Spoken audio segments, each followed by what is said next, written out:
नमस्कार मंडळी, गावाकडच्या सुंदर दिवसाची सुंदर सकाळ बघा. गावाकडेच हे दृश्य बघायला मिळतील. कच्ची मातीची घरं, गुरंढोरं बांधलेली, गोठ्यामध्ये शेण घेऊन जाणारे लोक, तणीस घेऊन जाणारे लोक.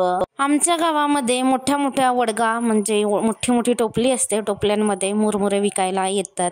ढिवर जातीचे लोक असतात, ते फक्त मुरमुरे विकायचा व्यवसाय करतात. आणि एका शेतकऱ्या लोकांकडे जेवढी धानाची पोती नसतील तेवढी धानाची पोती यांच्याकडे असतात. तर माझ्या सासूबाई मुरमुरे घेतात आम्हाला घेऊन जायला. तर मी थोडंसं बोलते त्यांच्यासोबत. माझ्या आईच्या गावाकडे पण अशाच पद्धतीने मुरमुरे विकायला येतात. तर धान द्यायचं आणि ते आपल्याला मुरमुरे देतात. घरी फोडलेले यांचे मुरमुरे असतात ना, एकदम टेस्टी असतात, मस्त वाटतात, एकदम कुरकुरीत असतात आणि एक प्रकारचा खारटपणा असतो, मस्त टेस्टी वाटतात. आणि विकतचे जे मुरमुरे असतात मशिनीमध्ये बनवलेले ते एवढे टेस्टी नाही वाटत. मोठ्या मोठ्या पाहिल्या आहेत गावाकडच्या.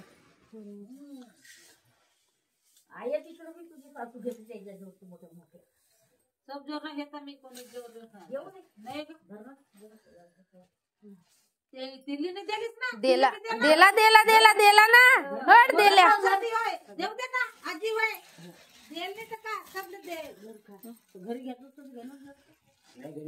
ते आहेत ना अजून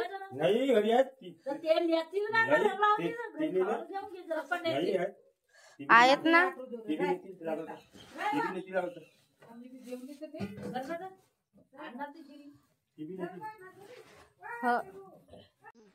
हो का, धुवून घे.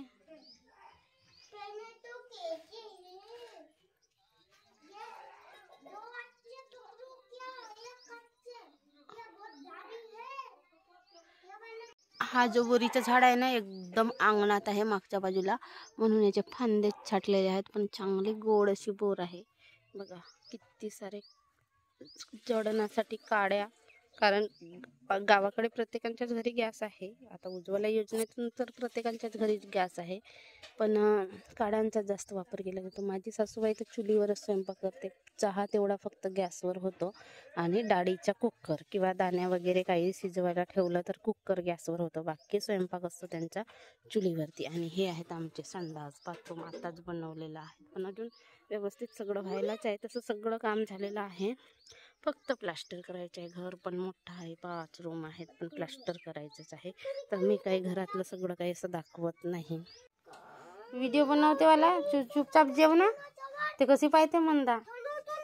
कहाँ रखा था तो हमको क्या मालूम, अभी लेके गए तुमने घुमा दिया. अभी वो बाबा तेरे को चिल्लाएंगे, देख अभी वो बाबा तेरे को चिल्लाएंगे, जिनकी हथौड़ी है वो तेरे को चिल्लाएंगे. गावी जायची तयारी झाली होती. जाऊ भासरे ते पण निघणार आहेत नागपूरला जायला. आम्ही सुद्धा आपल्या ठिकाणी निघणार आहोत जायला. तर इथे आमच्या गावी बस येत नाही, यांना सोडून देणार जिथून बस मिळते तिथपर्यंत, आणि आम्ही तर आपल्या बाईकने जाणार. तर इथे रुद्रांश फुगला आहे, त्याला हतोडी पाहिजे. इथे सुतार मिस्त्री काम करणारे काका राहतात, त्यांच्याकडून त्याने हतोडी आणला. तर त्या हतोडीसाठीच रुद्रांश फुगला आहे. पाय रडते दोघा नागा. आणते नाही का, मग सांगतो त्याला साले कशामध्ये घेऊन देऊन त्याच्या दुकानात ठेवून देऊन. फाल तुझ्या काय झालं तर फेरा.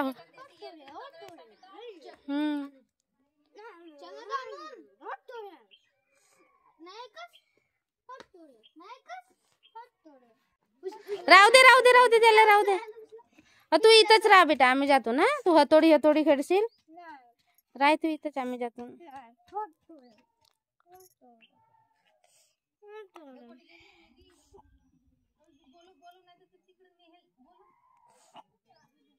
कानेल कोण नायरा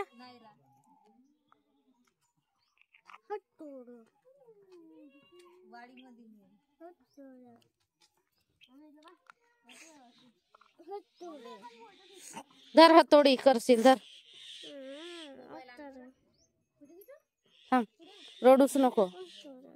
पण का करशील तर हतोडी, ते कास्तकार लोकांच्या कामाची आहे, आपल्या कामाची आहे का.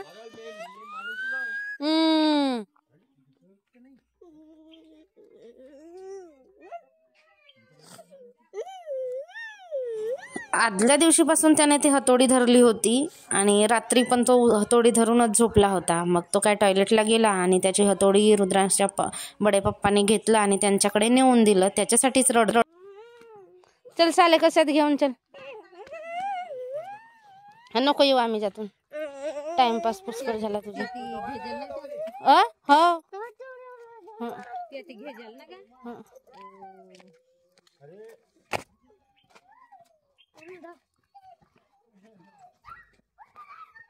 घेऊन देऊन दुसरी घेऊन देऊन त्याले ते तोवरी धरा ना मग. हो ना, तर कोणी जातील तर सांगून देऊ ना, कोणी आणतील पाठवतील. जाना आणा ना, ते ती पसंत येतील त्याले मग तो काढेल बरोबर ठेवल. का गोंधळ घातला होता रुद्राशने त्या हतोडीसाठी. त्याला म्हटलं घेऊन घे, आपण जिथे जाऊ शहराच्या ठिकाणी, आमच्या गावचे वगैरे आहेतच तिकडे ओळखीचे, तर त्यांच्या इथे ठेवू. रिटर्न मग कोणी येतील त्यांच्याकडे पाठवतील किंवा मग हेच घ्यायला जातील आणि आणतील. हे पण ऐकत नव्हते आणि रुद्रांश पण ऐकत नव्हता आणि घेऊनच आला. मला जेवढंच राहते तुझ्या मम्मीला है ना नागपूर में. हो सडक अर्जुनी. नंतर आलो आम्ही आमगावला. मागे मी पट्ट्या घेतल्या होत्या, मोठे मोठे चाड घेतले होते, त्याचेच काही उधारी पैसे द्यायचे होते, तर ते दिलं आणि निधीचा नाक पण टोचवला आणि मला पण साईडकडे टोचवायचे होते, तर मी पण टोचवली. कसे वाटतात तुम्हाला? आणि हे जे सोनार आहेत ना, यांच्याकडून आई वगैरे पण घेतात, आम्ही पण घेतो. काही पैसे दिले आणि काही पैसे शिल्लक ठेवले तरी पण व्याज वगैरे घेत नाही आणि नेहमी यांच्याकडूनच घेतो. उधारी वगैरे म्हणा किंवा गिरवी ठेवायचं असेल तर यांच्याकडेच ठेवतो, तर टेन्शन नसते. तर दिवाळी संपल्यानंतर मी पट्ट्या घेतल्या होत्या, तेव्हाचेच पैसे होते 9,500 तेवढे द्यायचे होते, ते दिले आणि परत 4-5 हजाराची खरेदी करूनच घेतली. आणि आई पण आली होती, आईने पण आईसोबतही भेट झाली आणि आईने मला एक वस्तू घेऊन दिली आहे. ते आता नाही सांगत, नंतर सांगणार आणि दाखवणार सुद्धा. तर आईने पण घेऊन दिली. म्हणजे मी म्हणत होती तिला की नको घेऊन देऊ, पण तिने माझे एकच म्हणणं असते की स्वतःला लावा, स्वतःच्या तब्येतीला जपा. आता कसं आयुष्यभर त्यांनी खूप मेहनत केली आहे आणि आता जे काही दुखणं बिकणं असते ते मग उतार वयामध्ये निघतो, तशासारखं झालेलं आहे त्यांना. तर मी म्हणते तेवढेच पैसे स्वतःला लावा, स्वतःसाठी औषधी घ्या, चांगलं चुंगलं खा, जेणेकरून आपण चांगलं ठणठणीत तंदुरुस्त राहू असं म्हणते.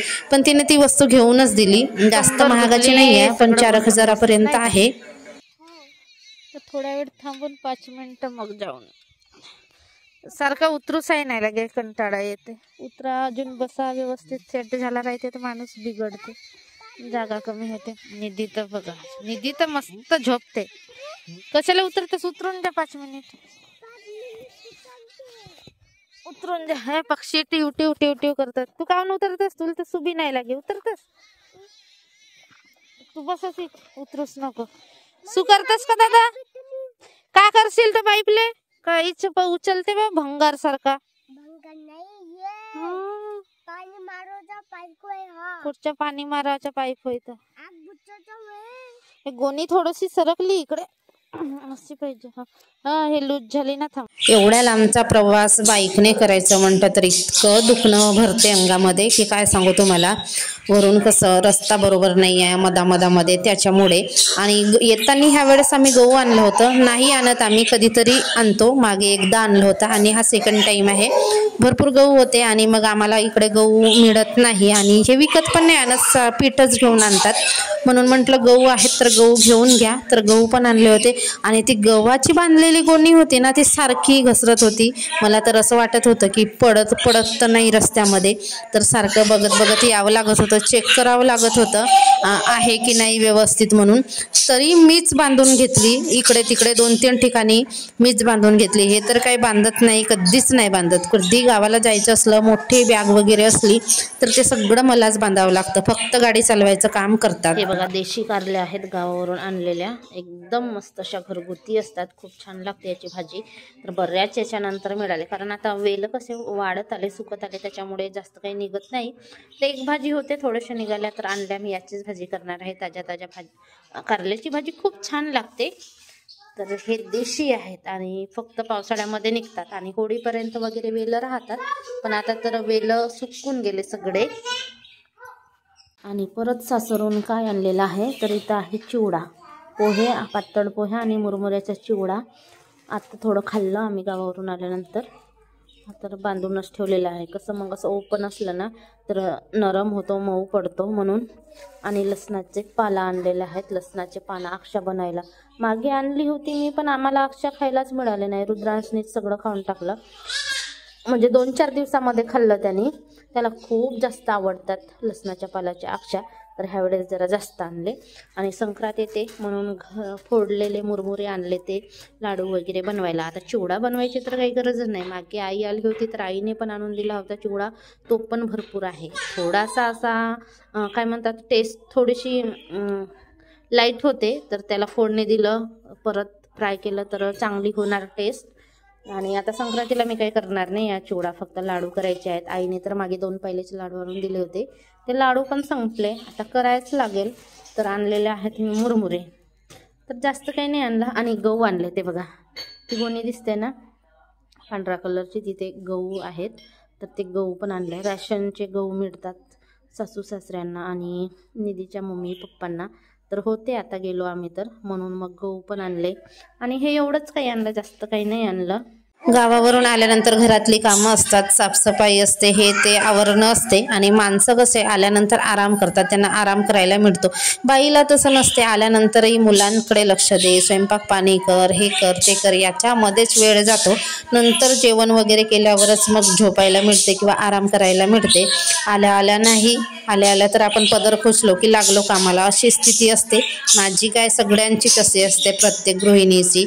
चला व्हिडिओ एंड कर.